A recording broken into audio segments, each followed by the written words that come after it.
Latar belakang perlawanan kerajaan-kerajaan di Bali. Perlawanan Bali dilakukan terhadap tindakan kesewenang-wenangan Belanda dalam mengusip peraturan adat di sana. Hak tawon kara yang telah berlaku di Bali sebelum Belanda datang diprotes oleh Belanda. Hak tawon kara adalah sebuah tradisi Bali tentang kapal berserta isinya yang karam dan terdampar di pesisir Bali akan menjadi hak bagi raja setempat. Hal tersebutlah yang tidak disetujui oleh Belanda, terlebih dua kapal mereka harus diakui oleh Raja Kerajaan Buleleng. Hingga kemudian terjadilah pertempuran antara rakyat Bali dengan Belanda atau dikenal dengan Perang Puputan. Perang Puputan merupakan perang yang mengacu pada pertempuran sampai titik darah penghabisan pantang menyerah pada musuh. Penerapan hak tawon karang ini sendiri dilakukan Bali agar dapat melindungi sumber daya karang di wilayahnya. Hak tersebut berhubungan dengan adat istiadat Bali dalam mengatur pengelolaan sumber daya alam demi kepentingan masyarakat. Kronologis Perang Puputan. Perang Puputan terjadi pada 3 tahap atau fase. Yang pertama terjadi pada tahun 1846, yang kedua terjadi pada tahun 1848, dan yang ketiga terjadi pada tahun 1849. Selengkapnya akan saya bahas kronologis terjadinya Perang Puputan. Pada tahun 1839, Belanda meminta kepada semua raja di Bali untuk menghapus hukum hak tawon karang. Sebagai gantinya, Belanda akan mengganti sejumlah uang untuk setiap kapal yang terdampar di pantai Bali. Namun dalam pelaksanaannya, Belanda tidak pernah menepati janjinya untuk membayar ganti rugi. Hingga tahun 1844, Raja Buleleng atau dikenal Gusti Ngurah Made Karangasem merampas kapal Belanda yang terdampar di pantai Buleleng. Melihat aksi tersebut, Belanda mengultimatum untuk mengembalikan muatan yang telah dirampas Raja Buleleng. Namun, Raja Buleleng dan Patih Gusti Ketut Jelantik tidak menghiraukan ultimatum tersebut.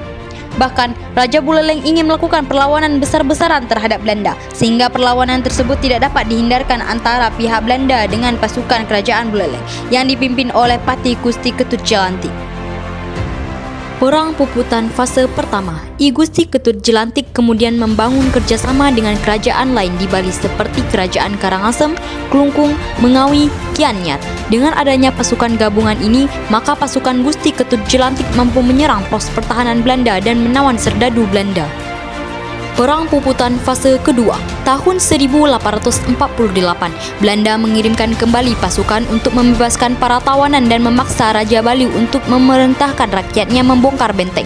Ultimatum tersebut tidak dihiraukan oleh Raja-Raja Bali. Kemudian Belanda berupaya merebut kembali pos pertahanan namun gagal karena kegigihan Gusti Ketut Jelantik, sehingga Belanda terpaksa menarik mundur pasukan kembali ke Jawa. Perang Puputan fase ketiga. Tahun 1849, Belanda melakukan serangan balasan dengan mengirim pasukan dalam jumlah besar, sehingga dalam sekejap kota Singaraja dapat dikuasai dan di wilayah Jagaraga dapat ditaklukkan. Tokoh-tokoh Perang Puputan.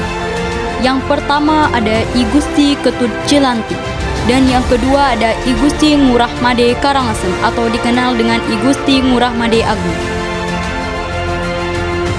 Akhir perlawanan Perang Puputan. Namun pada akhirnya, Raja Buleleng dan Gusti Ketut Jelantik dapat ditangkap dan dibunuh di sana. Dengan demikian, Belanda dapat menaklukkan Karangasem dan Klungkung.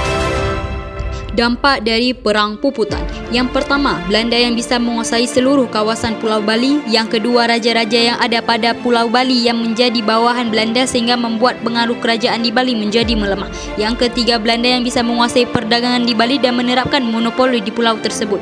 Dan yang keempat, dihapuskannya beberapa upacara adat di Bali karena pengaruh pemerintahan Belanda. Sekian sejarah perlawanan kerajaan-kerajaan di Bali. Thanks for watching.